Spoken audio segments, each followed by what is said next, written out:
From the 21st to the 24th of August 2012, Malawi, popularly known as the warm heart of Africa, stole the global limelight when it hosted the 17th Iveta Conference at the lakeside Sunbird Nkopola in Mangochi. Over 200 delegates from across the world who are involved in issues of vocational education and training are meeting here to explore ways of eradicating poverty through human resource. Under the theme of Human Resources Development for Poverty Eradication, IVETA conferences provide an important platform for debate and sharing of emerging technical, vocational education and training TVET issues. IVETA, which stands for the International Vocational Education and Training Association, is an organization and a network of vocational educators, vocational skills training organizations, businesses and industrial firms that are interested and involved in vocational, educational and training worldwide. And at this conference, a total of 50 presentations are tailored around 5 sub-themes and aim to facilitate exchange of ideas and experiences among member countries to enable them address issues of poverty through human resources development. IVETA Malawi joined hands with IVETA Zambia and Botswana Training Authority, BOTA, to co-host the conference. But why did Zambia and Botswana team up with Malawi in hosting this high-level global conference?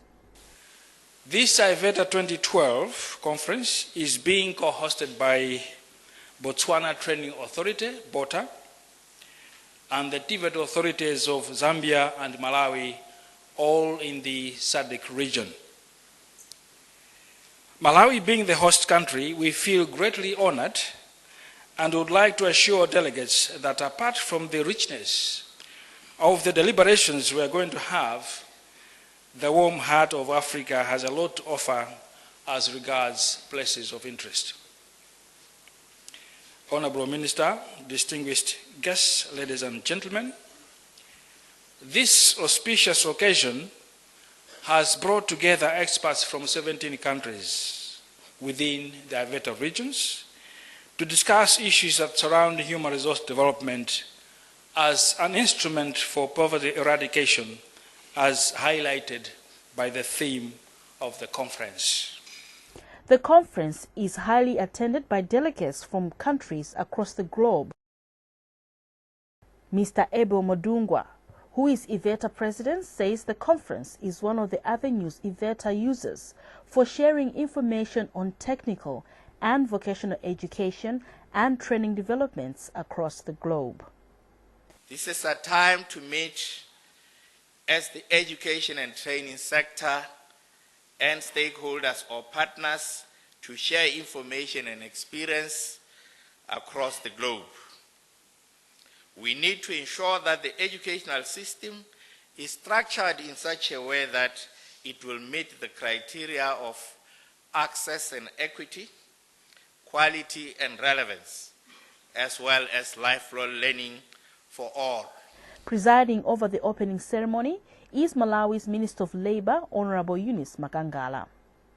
In her remarks, the minister calls upon IVETA member states to enhance the quality of work and employment by improving health policies with a view to eliminate environmental health hazards and provide occupational health and safety in conformity with relevant conventions as spelled out in the World Summit for Social Development held in March 1995 in Copenhagen. The minister reiterates the need to develop the informal sector, which he said contribute to a lot to national economies of most countries. It is the wish of the government of Malawi to find ways and means of empowering the informal sector. The contribution of the informal sector to the economy, particularly in terms of employment generation, is very large. Thereafter, the following 3 days is marked by presentations and track sessions. Dr. Patrick Nkaza, who is Permanent Secretary for the Ministry of Education, Science, Vocational Training and Early Education in the Republic of Zambia, gives a presentation on skills growth, employability, green skills and Development, an abstract on youth employment in the midst of economic growth. In many of the sub-Saharan countries, growth rates in the range of 5%, 10% per year are not uncommon. But what is a paradox is that this rate of growth has not always translated into employment promotion. And one hears very often debate on the supply side and debate on the demand side. The demand side representing industry consistently saying they can't find the people to work in the new industries. On the supply side, they blame industry for being unresponsive to the skills that they're putting out. And clearly, there are issues here. Those who like thought-provoking discussions have a rare treat from Dr. Patrick Moluti, Executive Secretary for Botswana's Tertiary Education Council. In his presentation entitled The Crisis of Transformation, Trends and Strategies for Human Resources Development for Low Income, Dr. Moluti discussed the major weaknesses of broad development policies, strategies, and programs of the past decades and how they have failed to empower the majority of the population. The past 2 decades have shown the fundamental challenges when it comes to education and training systems, whereby we are training a lot, particularly in the developed countries, but also rapidly so in the developing countries. But for what purpose, when millions and thousands of people are still poor? The theme of this conference is human development for poverty eradication. Can our current systems transform our societies? I put it to you that they cannot. As they are now, they are terribly deficient to be able to do that.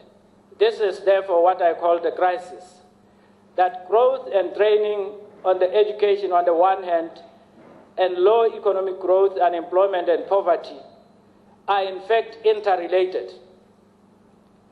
Put more radically, our education systems, education and training systems, in fact, reproduce poverty than eliminate it, let alone eradicate it, or even improve on the welfare of people. I'm taking these two extremes, two extreme positions to emphasize the agency. I'm not saying the class is completely empty, but the fact of the matter is that the majority of people, even those that have gone through our education and training systems, are in poverty as we speak now. So something is fundamentally wrong. And I think this is something that must begin to challenge us to see the agency of the crisis. Because if that is not attended, then we will lose what someone has described as the democratic dividend. Dr. Wilson Maglumizankoma, who is Director of Training Programs at IVETA Malawi, also takes his turn to present a paper entitled Strategies for Informal Sector Development, Informal Sector Capacity Development, a Solution to Poverty Reduction and Enhanced Productivity. We are saying the informal sector is an important sector in as far as offering alternative employment is concerned. The youth, both educated and uneducated, disadvantaged women, all try their luck in the informal economy. It is important that governments and policymakers should consider carefully what enabling policies they can put in place in order to assist the sector.